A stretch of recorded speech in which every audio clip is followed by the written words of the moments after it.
Bom, eu vou pedir para que você abra a sua Bíblia no capítulo 18 de Atos, Atos dos Apóstolos. E a gente vai conversar um pouquinho sobre esse texto. É interessante, né, que alguns podem até pensar, não, o pastor está acostumado a subir ali e falar para um monte de gente, não é? À medida que a gente sobe, é interessante que o coração bate mais forte, não é, pastor Moisés? A gente sobe, não é comum, porque a gente não está vindo se apresentar, não é uma performance aqui. É um compartilhar daquilo que Deus já apresentou na sua palavra, e de alguma forma Deus falou ao meu coração, e me aclarou algumas ideias, e eu estou trazendo para a igreja. Ok? Então, a gente precisa ver sempre dessa forma. Eu estou aqui com o meu rascunho, a minha Bíblia, e você abra a sua Bíblia, por favor, no capítulo 18 de Atos. Eu vou ler, à medida que eu vou lendo, vou pedir para que você acompanhe comigo, por favor. Capítulo 18, verso 1. Depois disso, veja, a gente não pode continuar sem lembrar que se ele fala depois disso, ele está falando depois de alguma coisa que aconteceu, ok? Então a gente vai precisar entender o que é que está acontecendo no meio do caminho aqui. Depois disso, Paulo saiu de Atenas e foi para a cidade de Corinto. Encontrou ali um judeu chamado Áquila, que era da província do Ponto. Fazia pouco tempo que ele tinha chegado da Itália com Priscila, a sua esposa. Eles tinham saído de lá porque o imperador Cláudio havia mandado que todos os judeus fossem embora de Roma.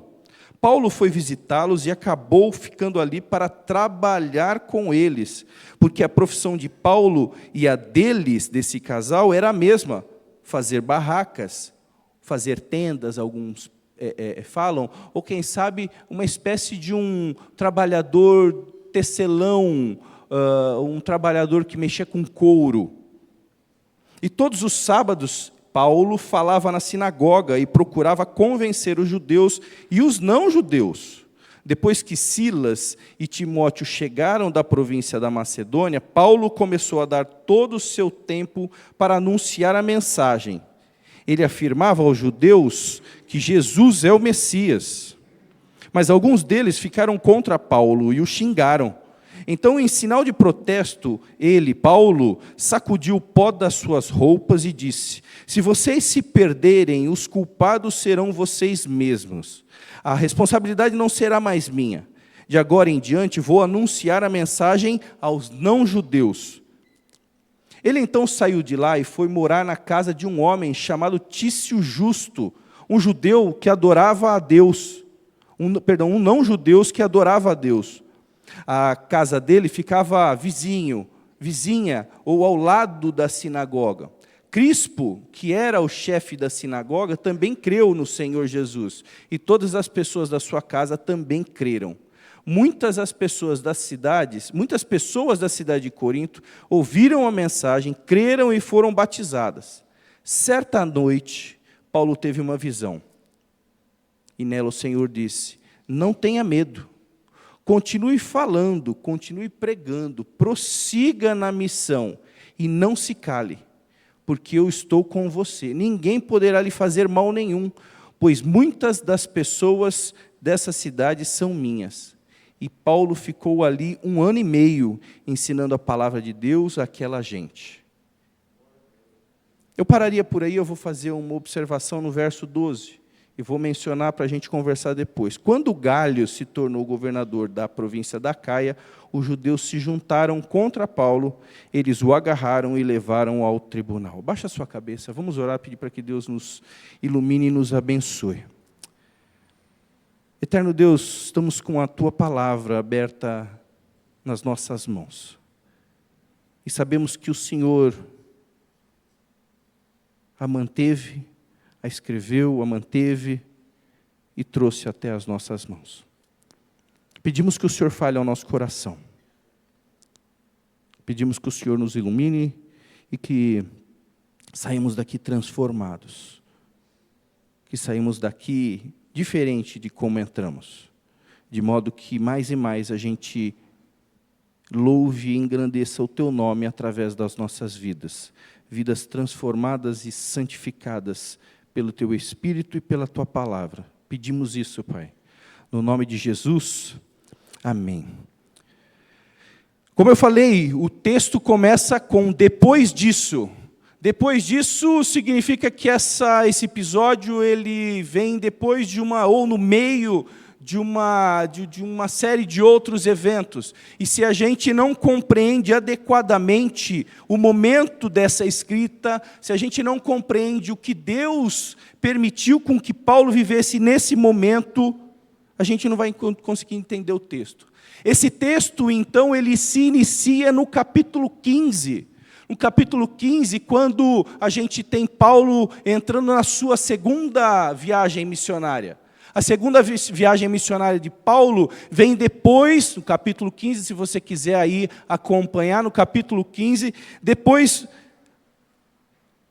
dos líderes religiosos cristãos se reunirem para definirem, para entenderem o que estava acontecendo, porque muitos cristãos, muitos judeus haviam se convertido, mas também não judeus haviam se convertido a Cristo. E esses judeus diziam, eles precisam seguir a lei, eles precisam seguir o rito da lei, eles precisam também se circuncidar, eles precisam ter determinados comportamentos, eles precisam seguir determinadas festas na lei. Caso contrário, essa salvação por Cristo, o Messias, não faria sentido. E essa discussão ela rolou ao longo pelo menos a primeira viagem, de forma bastante intensa, porque não se sabia qual caminho seguir. E aqueles líderes, no finalzinho do capítulo 15, eles se reúnem, muitos outros pregadores, apóstolos, acabam se reunindo lá também, para entender qual seria o melhor caminho a seguir. E abre aí o capítulo 15, eu vou ler rapidamente o que foi decidido pela igreja, por esse grupo de líderes. A gente chama o primeiro concílio que existiu. No capítulo 15, no verso...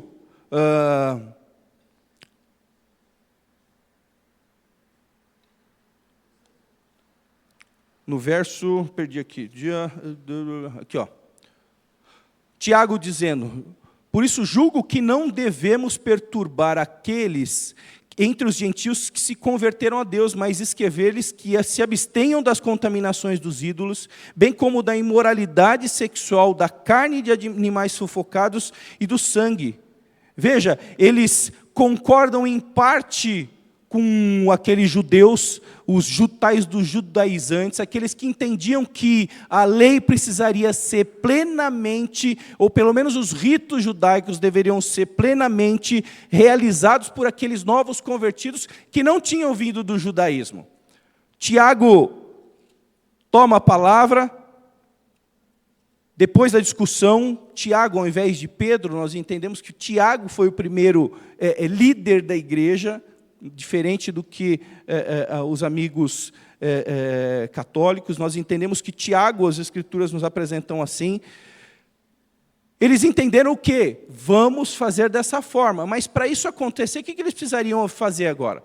Não havia internet, o WhatsApp estava falhando, o pessoal das mídias também estava falhando. O que eles fizeram? Vamos escrever uma carta, reunimos um grupo de irmãos, para que esses irmãos, com essa carta, passem nas igrejas, avisando e informando qual seria a decisão e qual seria o encaminhamento a partir daí. A história da segunda viagem de Paulo começa nesse momento, depois dessa decisão, ou seja, eles tinham uma tarefa definida pela liderança da igreja, pelos homens que caminharam com Jesus, inclusive, de que eles seguissem dessa forma. Não vou entrar no mérito, no detalhe disso, mas é importante que Paulo, Barnabé, Silas e Judas, salvo engano, agora me foge, eles foram escolhidos e foram enviados. Nesse momento acontece o quê? Um grave conflito com Paulo e Barnabé. Barnabé falou, olha, vamos fazer essa viagem, mas vamos levar Marcos. Marcos havia saído da primeira viagem meio que, desistindo. Era um rapazinho, provavelmente com medo das circunstâncias, inexperiente, imaturo, acaba voltando para a casa dos seus pais, e Paulo, por conta dessa desistência, falou, olha, Marcos não cabe na nossa equipe. Marcos não deve fazer parte da nossa equipe. E Barnabé falou, não, da mesma forma que eu investi na sua vida, Paulo, quando você se converteu, quando você estava sem amigos, quando você não era conhecido, a gente precisa investir na vida desse irmão, desse jovem. E eles tiveram uma desavença tal que impediu essa convivência. Veja, Paulo e Barnabé. Nós temos depois disso, Paulo seguindo, encontrando Timóteo mais para frente, toma Timóteo e outros irmãos para seguir. Agora, por que eu estou fazendo essa retomada? Primeiro, para a gente entender qual é o ambiente que Paulo já estava vivendo, para a gente entender o texto que a gente leu. Primeiro, a gente precisa entender que o momento histórico que Paulo vivia era um momento bem conflituoso. Cláudio, o imperador de Roma, havia falado o seguinte, judeus, saiam daqui, saiam da capital, não aguentamos mais vocês, não queremos vocês aqui, expulsa os judeus de Roma.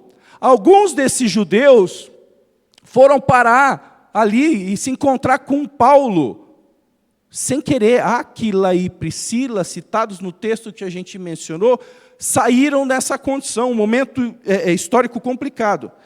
Paulo, tendo iniciado a sua segunda viagem, começa uma história de confusões. Em Filipos, no capítulo 16, nós vemos Paulo curando uma moça adivinhadora. Os líderes que ganhavam dinheiro com essa moça ficaram muito bravos. Ficaram furiosos, porque eles perderam uma boquinha. Porque ali naquele lugar eles ganhavam dinheiro com recursos, ganhavam os seus recursos com a manipulação da religião, algo que nós não vemos hoje, né? Paulo libera aquela moça, tira o espírito mal daquela moça, e aqueles homens que a possuíam, que eram escrava deles, vão para os líderes da cidade e falam, esses homens, eles estão acabando com a nossa cidade. Eles são o câncer da nossa civilização. Eles vêm com essa história confusa de novos deuses e estão acabando com isso.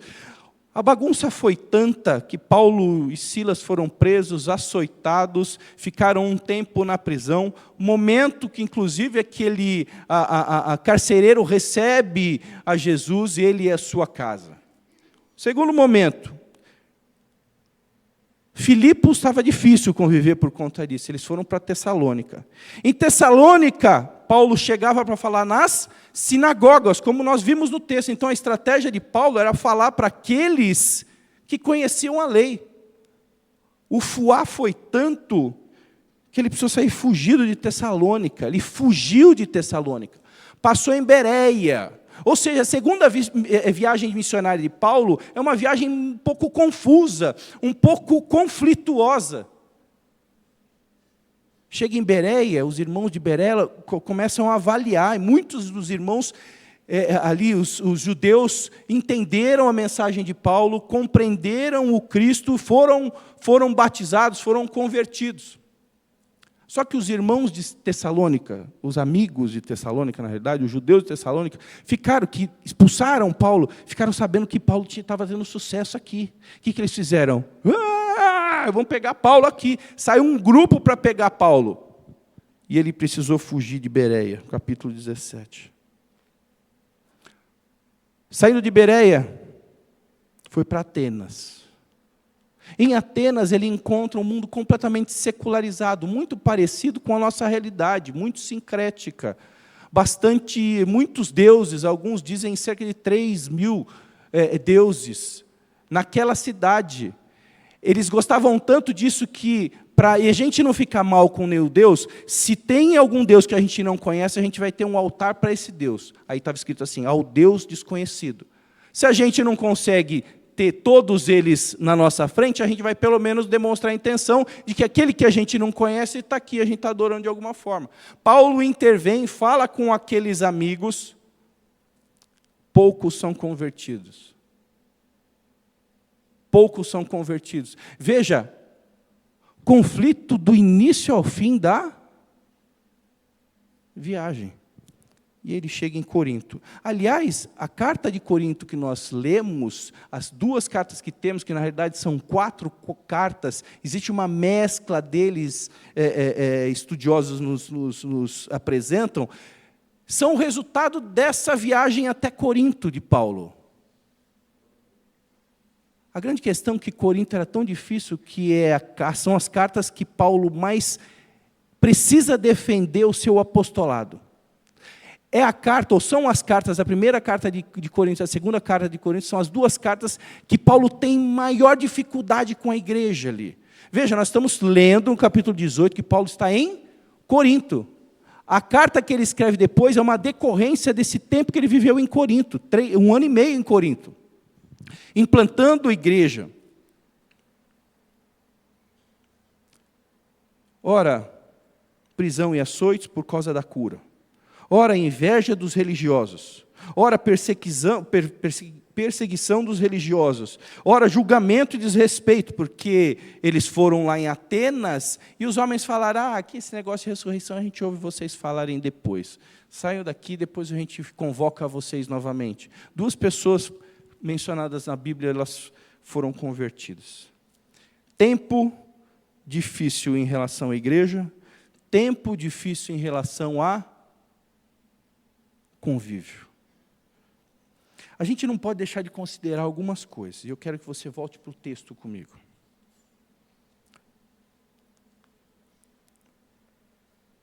Versículo 3. Paulo fica com Áquila e Priscila para trabalhar. Um pouquinho mais para frente, no capítulo 5, ele fala assim: depois que Silas e Timóteo chegaram à província da Macedônia, Paulo começou a dar todo o seu tempo para anunciar a mensagem. Primeiro ele fala que ele divide o seu tempo com a sinagoga, veja, no capítulo 4, e todos os sábados ele falava na sinagoga. E procurava o quê? Convencer judeus e não judeus. Era um trabalho de cristão. É o trabalho que eu e você a gente tem que ter.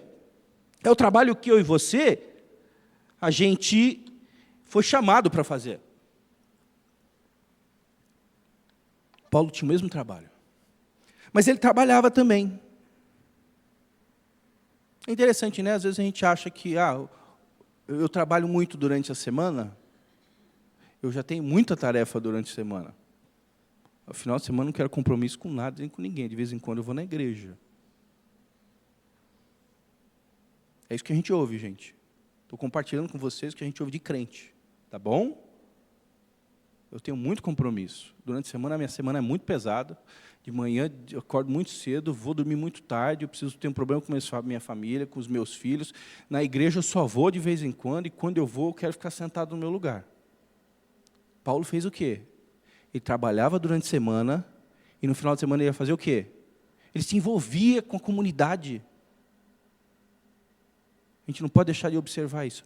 Segundo momento, vêm os irmãos Silas e Timóteo, se aproximam depois de um tempo e falam: Paulo, agora você não precisa trabalhar, porque alguns irmãos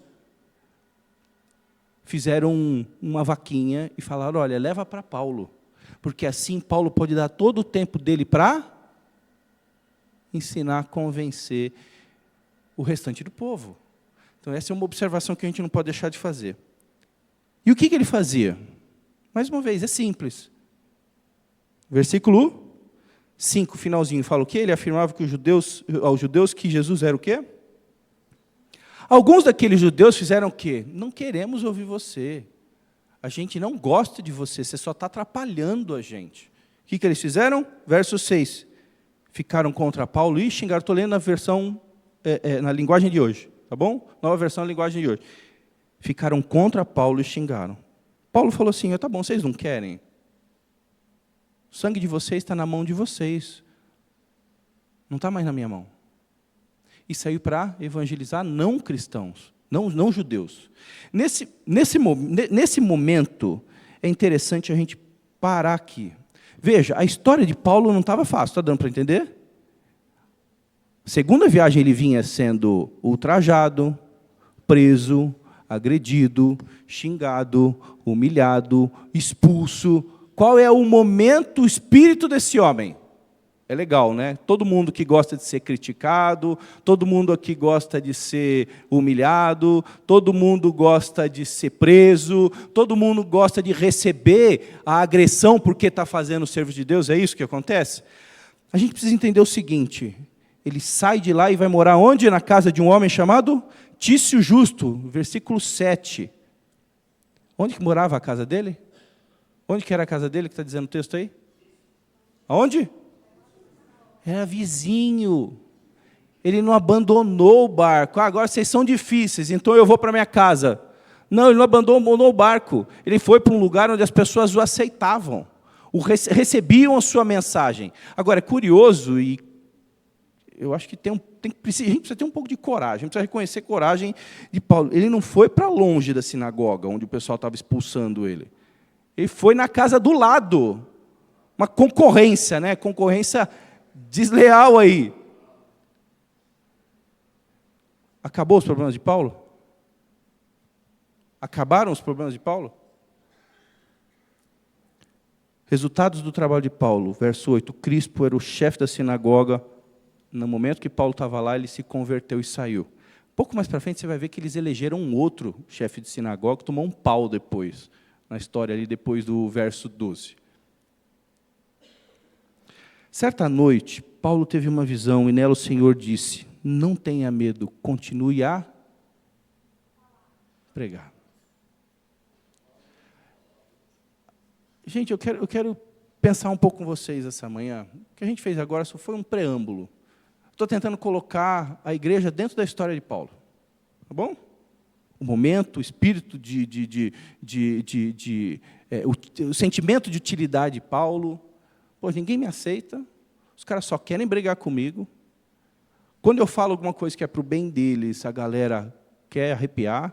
Me expulsam da cidade. Quando eu estou tendo sucesso em um outro lugar, o povo sai, está todo mundo quieto. Eu estou aqui no meu canto, o povo sai de lá para vir me atormentar aqui.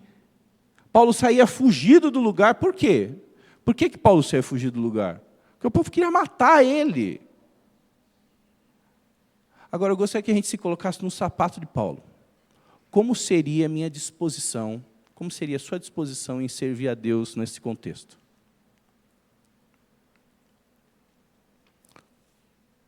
Você sentiu que você está numa situação que você fala: meu, não aguento mais. Ninguém me aceita, ninguém fala comigo, ou o que eu falo parece que nada presta. Só tenho críticas, ninguém me ajuda. Os poucos que estão comigo precisam trabalhar para eu ser mantido, para eu poder desenvolver as minhas atividades. Tem gente que mandou dinheiro para mim, eu preciso mandar, reportar o desenvolvimento da minha atividade. Ele precisava justificar a grana que ele tinha recebido. Não é assim, manda para o Paulo faz o que ele quiser. Não, Paulo fazia cartas para falar: a gente está dando certo, fez isso, aconteceu aquilo. A gente vê no texto bíblico inteiro isso.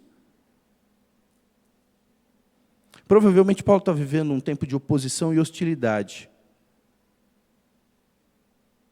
Desencorajamento emocional, desânimo para fazer o que ele tinha sido chamado para fazer. Um abatimento muito grande diante das dificuldades e uma resistência para além das suas forças.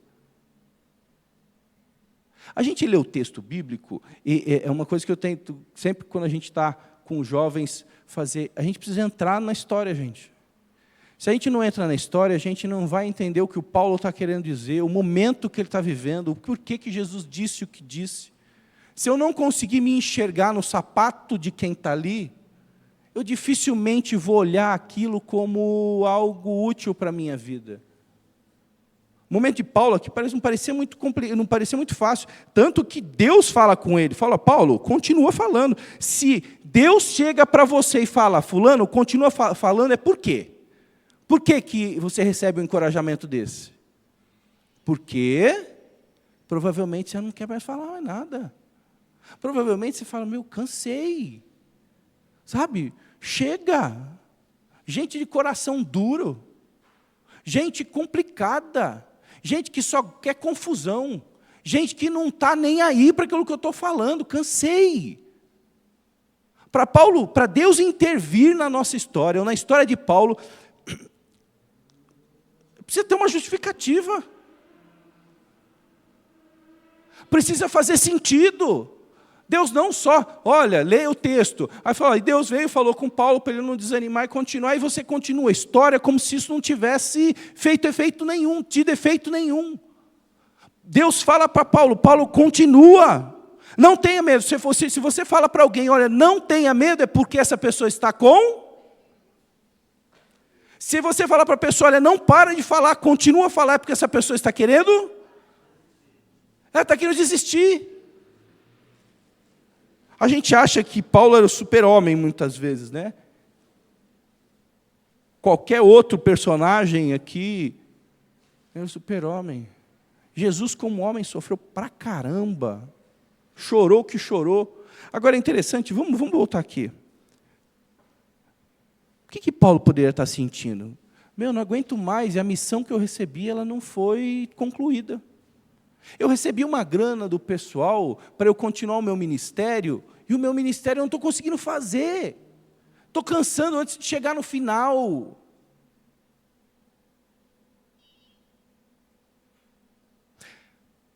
A gente vê no livro de Coríntios, principalmente no primeiro livro de Coríntios, uma disputa muito grande, porque o pessoal já não estava aceitando mais Paulo como líder. Porque o povo estava questionando a apostolicidade de Paulo. Paulo, você não é apóstolo coisa nenhuma. Cadê a carta que você é apóstolo? De onde você vem?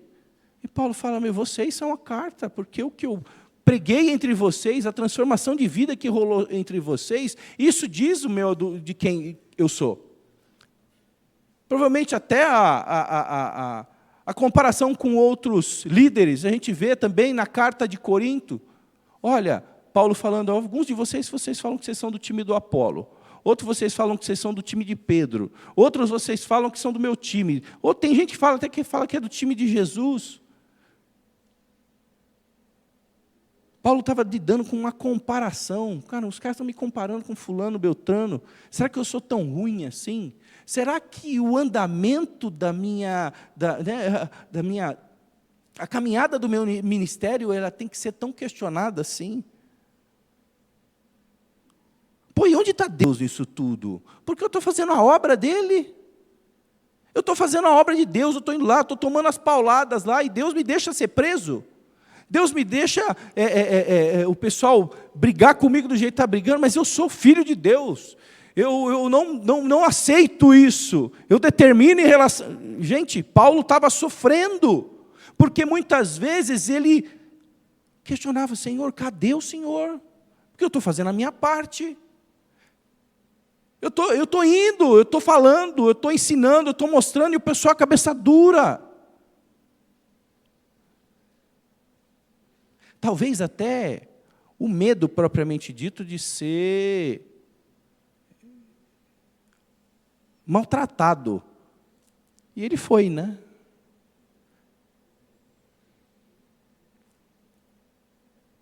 Senhor, tá bom, e agora? O que eu faço? Qual é o próximo passo? Eu devo ficar nesse ministério? Puxa, mas é aqui que você me mandou. Será que eu tenho que ficar nesse ministério? É nessa igreja que eu tenho que ficar? É naquela igreja que eu tenho que ir? Dúvidas em relação ao futuro. Como é que Paulo lidava com isso no seu coração? A gente não pode esquecer que Paulo era humano, como eu e você. E aí Deus vem e fala para ele, não tenha medo, continue pregando. Prossiga na missão. Abra no capítulo 16, no verso 10, por favor. 16, capítulo 10. Nós temos vivido um tempo onde a gente fala de missão aqui na igreja, né? Vivendo a missão. Vivendo a missão. Viver a missão é entender o nosso chamado, e entendendo o nosso chamado, a gente agir em direção ao chamado. No cumprimento do chamado. Na decisão que foi dada por Deus, e eu acolhi. Olha o que diz o verso 16. O verso 10. E o verso 10 está dentro do momento da visão que ele teve do homem em Troade. Porque ao ir nesse primeiro momento da sua segunda viagem, ele recebe de Deus uma orientação e entende, olha o que está escrito. Assim que Paulo teve a visão, imediatamente procurou partir para onde? Para aquele destino, concluindo o quê? Que Deus havia chamado ele para anunciar o Evangelho. É missão. Paulo estava abrindo mão da sua missão. Ele tinha consciência da sua missão. É o início da segunda carta, da segunda viagem, ele recebe essa orientação de Deus. Ele entende que essa é a missão. Ele e aquele grupo entendem que é para aquele lugar que ele tem que ir para fazer o quê? Nós lemos no verso 5, afirmando que Jesus era o Messias. Ele sabia muito bem o que tinha que fazer. O problema é que entre saber o que a gente tem que fazer e o fazer, existe uma distância grande que a gente precisa percorrer. E às vezes essa distância percorrida é uma distância percorrida com dor, com lágrima, com sangue. E chega uma hora que a gente quer desistir. Chega uma hora que a gente fala, meu, basta, para mim já deu. Para mim não dá mais. E aí Deus vem e reacende para ele e fala, Paulo, não tenha medo. Continue fazendo o que você tem de fazer. Por isso que eu estou chamando essa mensagem, faça o que precisa ser feito. Deus chamou a igreja. Deus chamou a mim e a você. Deus deu uma missão para mim e para você. Viver a missão é entender a origem da missão. A origem da missão está em Deus. Deus dá a missão, você, porque é o Filho de Deus, é aquele que foi tocado, que foi transformado por Deus através de Jesus, é aquele em quem agora o Espírito Santo de Deus habita, acolhe essa missão. O problema é que às vezes a gente acha que a gente pode tocar a missão sozinho, não é? Ah, não, Deus me deu a missão, eu vou seguir aqui e... Assim como Paulo, a gente quer desistir várias vezes. Caramba, eu errei. Eu pequei. Eu fiz coisa errada. Não aguento mais. Não estou querendo mais. Estou com raiva. Cansei dessa gente. Está me dando enjoo. Eu sou uma fraude, alguns dizem. Não tem a ver com você. Tem a ver com a missão. E quando a missão é dada, e é dada por Deus, Deus reacende o desejo da missão. É Deus quem fala, olha, a missão quem vai fazer é você, mas você vai precisar depender de mim. A dependência do crente na missão precisa ser clara e constante. Caso contrário, a gente vai acontecer com está acontecendo aqui com Paulo, provavelmente, desanimado. Aí a gente vê, né, é comum, né? Às vezes o irmão chega para a gente, pastor, estou cansado, acho que eu vou dar um tempo no meu ministério, estou precisando cuidar de mim. Ninguém está falando que não precisa cuidar. A questão é que os argumentos são furados. Esse é o argumento para chamar a atenção do pastor. Geralmente que vem em seguida, estou cansado, estou precisando de um tempo, eu acho que eu preciso rever conceitos, acho que eu preciso acalmar o meu coração, eu estou muito agitado. Ah, porque a minha família, porque o meu trabalho, porque, e a gente começa a dar desculpas, como se a gente tivesse que tocar a nossa vida segurando com a nossa força. Paulo estava fazendo exatamente isso. Aí Deus falou, baixa a bola aí. Baixa a bola. Não para de fazer o que você tem que fazer. Não para de fazer a missão que você recebeu. Não desanime. Não tenha medo. Eu estou com você, no verso 10. Ninguém vai poder fazer mal contra você, porque existem pessoas minhas nessa cidade. Esse encorajamento foi tal que no verso 11 ele fala o quê? Que Paulo ficou quanto tempo lá? 1 ano e meio. 1 ano e meio. Provavelmente, em meio às lutas e às dificuldades. Deus não tirou as lutas e dificuldades dele. Lembra daquela ideia de a minha graça te basta? Talvez Paulo tenha entendido que existia uma missão, e essa missão é mais importante do que o meu bem-estar. Essa missão, ela é mais importante do que o meu coração leve. É mais importante do que o meu conforto. É difícil a gente falar isso numa época onde O centro é a pessoa. Vivemos numa época onde existe um individualismo tal, e a pessoa ela tem tudo voltado para ela.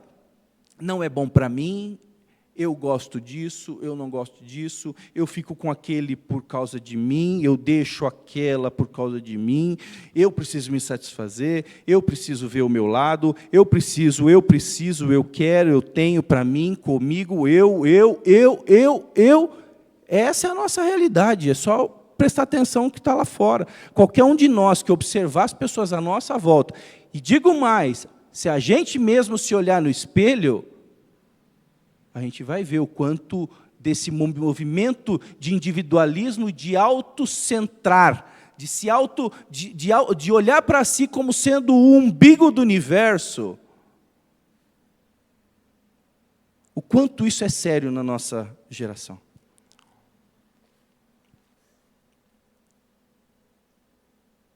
Mesmo em meio à oposição, mesmo em meio à hostilidade, mesmo em meio desse encorajamento espiritual, ao desânimo emocional, mesmo em meio a dúvidas, mesmo em meio ao abatimento, mesmo em meio à desorientação em relação à missão, mesmo em meio ao sentimento de que, puxa, eu não estou dando conta, mesmo em meio à preocupação de que, puxa, vão me matar e a obra de Deus vai acabar.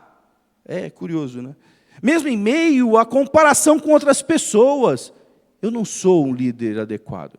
Eu tenho menos capacidade que fulano. Eu sou menos habilitado para ajudar ou para fazer. Mesmo em meio às dúvidas de que quando Deus intervém a gente não enxerga. Mesmo em meio à falta de coragem. Mesmo em meio à luta em relação a, Senhor, eu não estou enxergando mais a tua missão como sendo a razão da minha vida. Paulo ficou 1 ano e meio concluindo a missão que Deus deu para ele. E nós vimos que no capítulo 16, no verso 10, essa missão ficou muito clara, não só para ele, mas para aquele grupo. Gente, tudo isso é para a gente pensar o seguinte. Fizemos 93 anos, e semana passada nós comemoramos.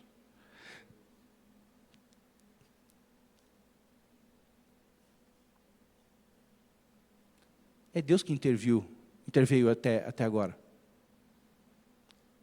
Não foi pela força do braço dos membros da igreja, dos últimos 93 anos que a gente chegou até aqui. Porque tem hora que a gente vai desistir mesmo. Porque tem hora que a gente vai achar, putz, o peso é muito grande. Tem hora mesmo que a gente vai falar o seguinte, caramba, não aguento mais. Mas é Deus que intervém e fala, olha, não tenha medo. Não pare de fazer o que você foi chamado para fazer. Não se cale. Prossiga. Em tempos de Missio Dei, muito claro na nossa mente. A gente tem o nosso slogan, o nosso título, né, na realidade, Vivendo a Missio Dei. Em tempos de renovação de vida, porque quando a gente celebra o aniversário de alguém ou de alguma instituição, a gente está meio que se valendo desse espírito de renovar as esperanças para um próximo ano. Em tempo de lutas e desafios, em tempos de desânimos e muita incerteza, o nosso mundo vive um tempo de muita incerteza. Deus fala para você e a mim, não para. Não desanime. Não deixe de cumprir a missão que você recebeu. Porque sou eu que vou ajudar você a cumprir. O dia que você achar que você pode fazer sozinho, aí você vai parar. Mas o dia que você entender que é Deus que faz com você, aí toma uma outra proporção. Não tenha medo. Continue falando e não se cale. Paulo, José, Maria, Moisés, Iberê, Janaína. Não se cale. Não pare. A missão é de Deus, não é nossa. Baixa a sua cabeça.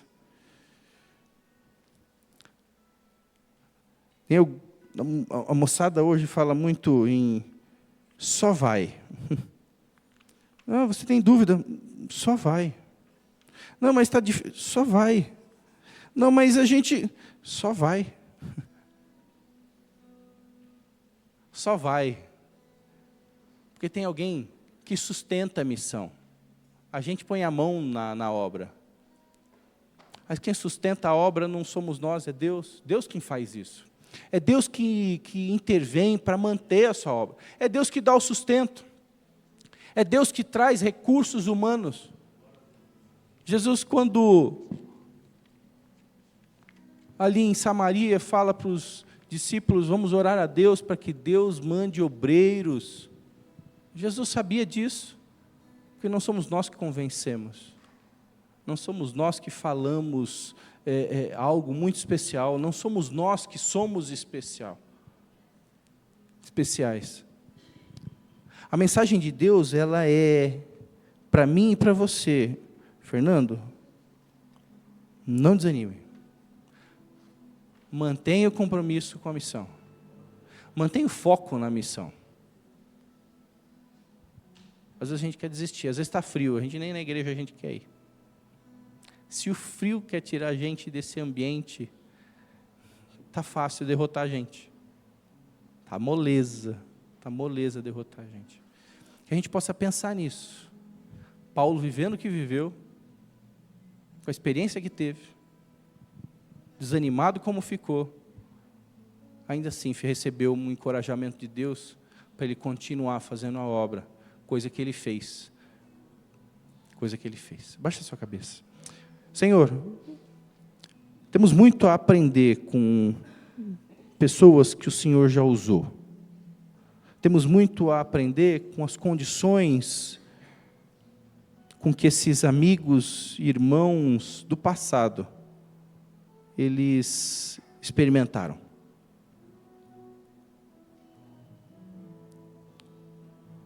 É verdade que, às vezes, a gente se vê numa situação que parece ser a pior do mundo, ou a minha situação é a mais triste. Pode até ser, Senhor, em relação a nós mesmos, mas existe algo muito maior sendo feito, do qual nós somos meros instrumentos.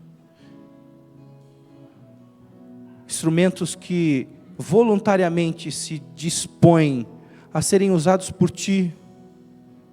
Instrumentos que estão aqui para que a missão do Cristo, a Tua missão, seja continuada. Afinal, foi isso que Jesus falou. Agora é com vocês. Vão, façam discípulos. Permite com que a gente tenha uma noção clara da nossa realidade.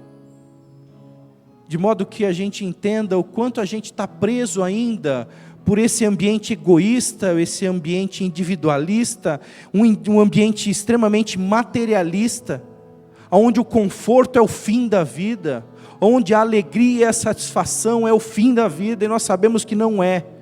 Sabemos que o Teu Filho se entrega para que a gente tenha a vida de fato, que Jesus vem em nossa direção e nos acolhe.